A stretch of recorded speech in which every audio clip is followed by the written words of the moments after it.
Hello. So in this video, we're going to talk about Moira Buffini's play Gabriel. So, like much theatrical monsterism, and Buffini is in that school of dramatists, Gabriel is set at a big moment in history, namely the occupied Channel Islands during World War II, particularly the island of Guernsey. So, for those of you who don't know, the Channel Islands, like Guernsey and Jersey, were the only portions of the United Kingdom to be occupied by the Nazis during World War II. It was an especially difficult experience for many of the islanders because the fact that Britain never fell and Britain itself was never occupied by the Nazis kind of meant that they were on their own in a way that occupied France, Poland, Belgium, etc., were not. So the islanders were in a very difficult position in many ways. And what happens in this play, so it centers on a family. Jean Becquet, Estelle, her daughter, Lily, her daughter-in-law, Lake, their housekeeper. And they Lily finds a man on the beach. They don't know who he is. He washes up on shore naked. Basically, the first, maybe third quarter or so of the play is taken up with arguments about whether or not to bring this guy into the house, whether or not he can stay, etc., because this family makes money by selling black market food to the Nazis. Now, as we find out, sort of over the course, a lot of people, I think, don't necessarily know that much about the history of the occupation of Guernsey and Jersey. But as we find out over the course of the play, a lot of people work with the Nazis to some degree or another. And for this family, it's selling food to them. Part of the reason they do this is to try and maintain as much access to their old house as possible. But this also means that they come into close contact with a lot of the Germans.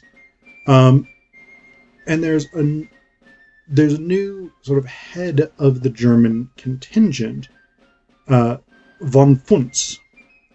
And whereas the previous leader, Captain Riker, had been on very, very good terms with Jean.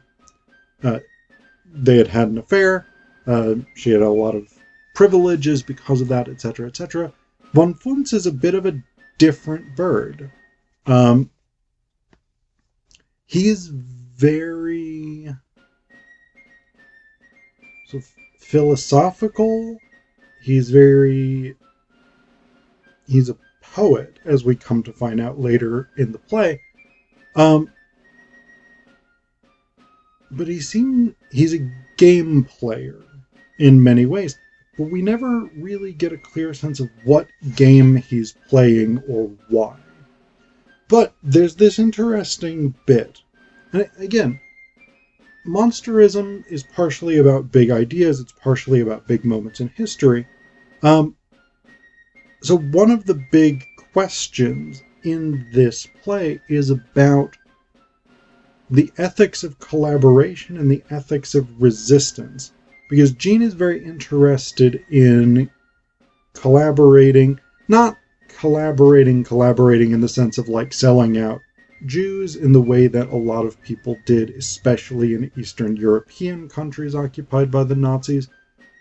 But she wants to be more or less on the good side of the Germans to avoid repercussions for her family. And she has this bit here in the first time where von Funs has come to her home. And he actually plays dumb for the first portion of their interaction. Like he plays like he doesn't speak English, etc., etc. And she tells him all this stuff that she would not otherwise have told him if she knew he could understand every word she was saying. But she reflects here, Hitler's done a lot for your country, hasn't he? A lot of people here think so. You'd be surprised. That's a splendid uniform, much smarter than ours. There's a lot of people here who like the Krauts, you know, especially women. Women will be sorry if you leave. Guernseymen can be pigs, you see, real pigs. And you're a very handsome race. Some of you anyway, and some of you look like goblins. Von Funs, taking some brandy, says, nice, thank you. He's still pretending he doesn't understand what she's saying. Jean says, most of us can differentiate between Germans and Nazis, you see. Germans are fairly acceptable in a dull, Teutonic kind of way. But you're a Nazi, I can tell. Riker talked a lot about Nazis. In general, he said there are three kinds. The fanatic, quite mad and therefore worthy of serious respect. The sycophant, who would follow orders to shoot his own mother. And the intellectual, bright enough to know what's going on and brutal enough not to care. Which kind are you? Von Funs, in perfect English, says, oh, I must be the fourth kind, Mrs. Biquet.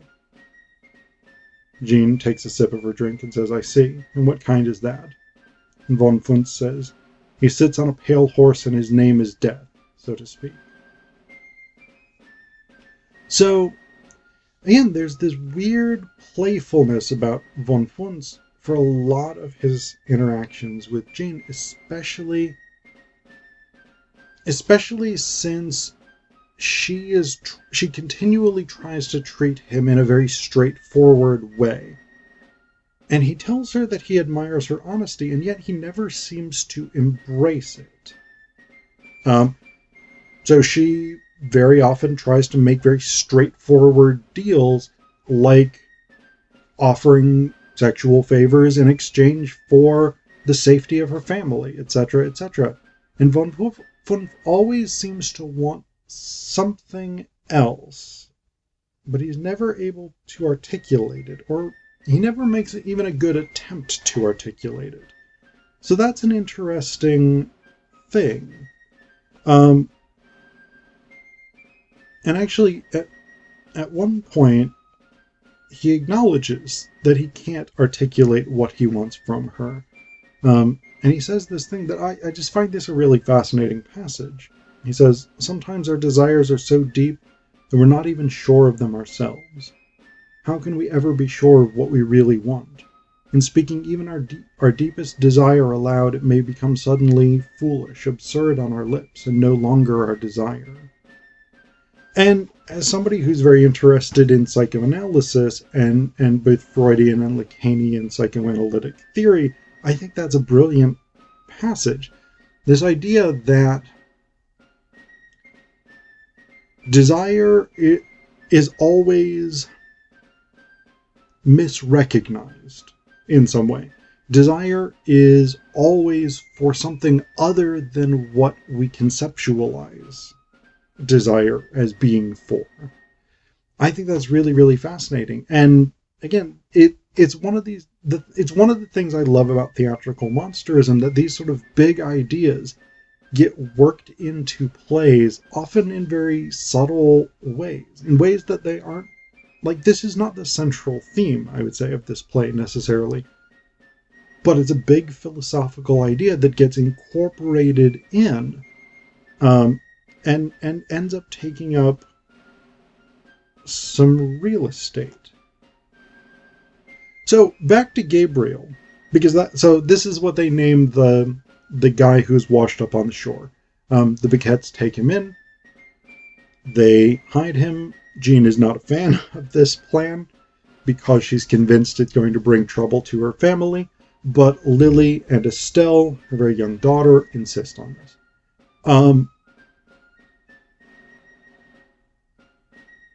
Estelle is very interested. So let's talk about Estelle for a second, because Estelle is very interested in a resistance to the Nazis.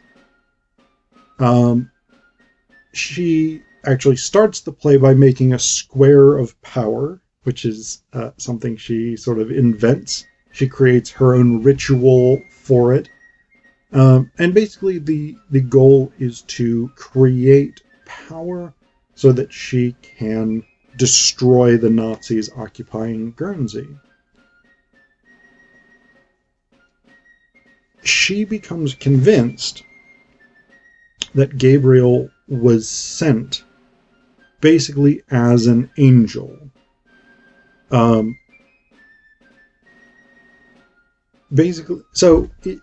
Her idea is that Gabriel has been sent in response to her prayers to destroy the Nazis, particularly by killing von Funf.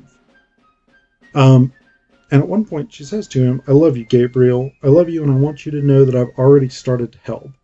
She's been sort of sneaking into the big manor house where the Nazis are all living and basically playing pranks on them to convince them that it's haunted and the ghosts are trying to drive them out. I've already started to help. I decided the night you came, and I've been braver than ever in my life. I smashed his Hitler and weed in his boot, and I stole his book to read his secrets and destroy his plans. He's spreading lies about you because he can see that you're pure and good. He told me what force was, Gabriel, and I knew he meant evil. All the while I was looking at him thinking, evil, evil, evil. And Gabriel says, "Estelle, what is it you think I can do?" And Estelle says, "You've come to crush and destroy them. You've got to kill Major von Funz." So this idea of resistance becomes really, really central, increasingly central for Estelle, particularly because it represents the opposite of von Funz's philosophy. And again, he's very interested in these sort of quasi-philosophical, or maybe even properly philosophical ideas about the nature of power and of poetry, beauty, expression, etc., etc. So earlier in the play, Estelle says to him, because he's basically threatening her after she's been causing mischief and whatnot. And she says, "You can't do anything to me. I'm a child. It's against the law." And von Funz says, "So? There's something essential about the war that you've failed to grasp. Whoever is winning, and that is us, can do what we like. War is governed by force and chaos, not the law. This is a real war, Estelle, not some stupid game in your head. Over the water, millions of people are dying. It is out of control. Force and chaos are terrible masters. I've killed people. Yes, I have, an ordinary man like me. If you had known me before the war, you would have said, von Funz, he's a nice fellow, a good old chap. But now, imagine, I could kill you. There's no justice left, only force. If you were a little Polish girl or a Jew, or you had taken my book, I would take you outside the door right now and shoot you in the back of the head." He touches her. She flinches, and no one would say a word. So this is essentially his philosophy, in a way, and Gabriel kind of challenges him on this, ultimately, especially since von Funz has these pretensions to being a poet, and he writes. We actually get some of his poems that Gabriel reads, because Gabriel reads German and speaks German. His poems are about the Holocaust from the perspective of someone committing the atrocities of the Holocaust. And Gabriel, almost at the very end of the play, Gabriel challenges him. He says, "I asked you to define evil and you couldn't." Von Funz says, "Because it does not exist. There is only force. You must see this. Only force and chaos. My words make this clear. There is no evil." And Gabriel says, "You're too steeped in it to see it." So what we get some big kind of swirling philosophical ideas that are really never resolved. It's not clear that the play comes down on any particular side. Von Funtz is clearly not a hero, but it's also not clear, because ultimately Estelle ends up stabbing von Funtz, and then Jean finishes him off, and then frames Gabriel. So it's not clear that it's not clear that von Funtz is necessarily wrong. Force, chaos may take the place of justice. And the play, I think, deals with these ideas without resolving them. And actually, that's another big thing that we get in Gabriel, is we don't have resolution.